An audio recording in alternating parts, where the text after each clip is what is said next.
Okay, welcome to this video in here, and I'm going to show you how to create this banner, or well, how to create a banner that appears on your timeline on Facebook. So what we're going to create is the banner that appears here.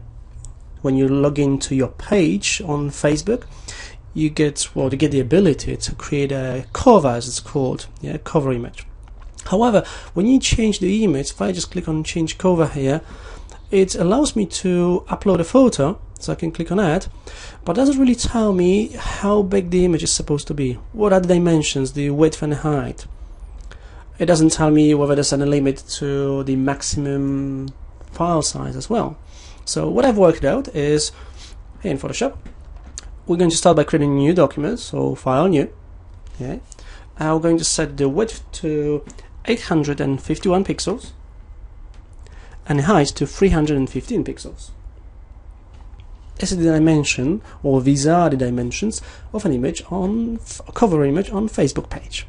Resolution 72, that's the screen resolution, and we'll leave all the rest on the default. I'll just accept it by clicking OK.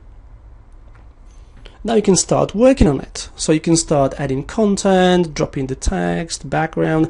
You know how to do it, so I'm not going to bother about you about that. Yeah, just so you remember the dimensions: 851 by 315 pixels and a resolution of 72 dpi. Just going to cancel that. Once you're done with everything, like I've built this banner here, now I could have made these images a bit smaller, especially because the Lightroom image or the description Lightroom 4 doesn't really appear on the page if you look in here. However, I'm okay with that because there's a text here. There'll be Photoshop Lightroom 4 on the top of the box, so that's just fine. But just bear in mind that your image, your profile image, will appear here in the bottom left corner, so you may want to reserve some space in here. When you're done, you're going to export it using Save for Web and Devices. So go to File, Save for Web. It's Save for Web in Photoshop CS6. In all the previous versions, it used to be Save for Web and Devices. Okay, so if you're in Photoshop CS5 or earlier, Save for Web and Devices. I'm going to work on Optimized. Although we could do, well, let's say 2 up as an example.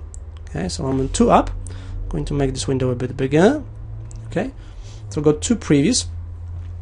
Now we definitely want to make it into a JPEG, or could be a PNG, but we'll stick with JPEG. We'll just try to make it look good, and the file size is quite small. So if you click on the image here in the top, from the preset drop down menu in the top right corner, choose JPEG. You can choose any of these presets here. I'm going to start with high. It's 60% quality. The image looks good. Yeah, just looking at it. Looks good. And the file size is 53.7 kilobytes. Okay, now I'll click on the image on the bottom. It's also JPEG set to very high, 80%. So it's 83 kilobytes. If we look carefully on the image, well, actually it does look better, especially if you look on HTML5 logo. I'm not sure if you can see it on the video, but if you look on HTML5 logo, you can see here it starts getting pixelated, and here it doesn't. Okay. So I'm going to click on the one on the top, and I'll try to set it to maximum quality and see how big it gets. Now I don't want to make it more than 100 kilobytes. So I'll click on that. I'll change the quality to maximum, which is 100%. It's 149 kilobytes, so it's quite large. And by looking at it, I can hardly tell any difference. So the important thing here is, well, don't make it too big if you don't see the difference. You want it to be really good, and remember, people are not going to keep on looking on the banner for I don't know how long. They're going to see it at the beginning when they navigate to the page, and then they'll start scrolling down and reading the content. So in this case, I think the bottom part of the image with 80% quality is a great compromise between the quality and file size. It's only 83 kilobytes. And remember, you can preview it in a browser as well. So I'll click on Preview, run in the browser. That's how it looks in Firefox. I think it looks great. So I'm going to close that.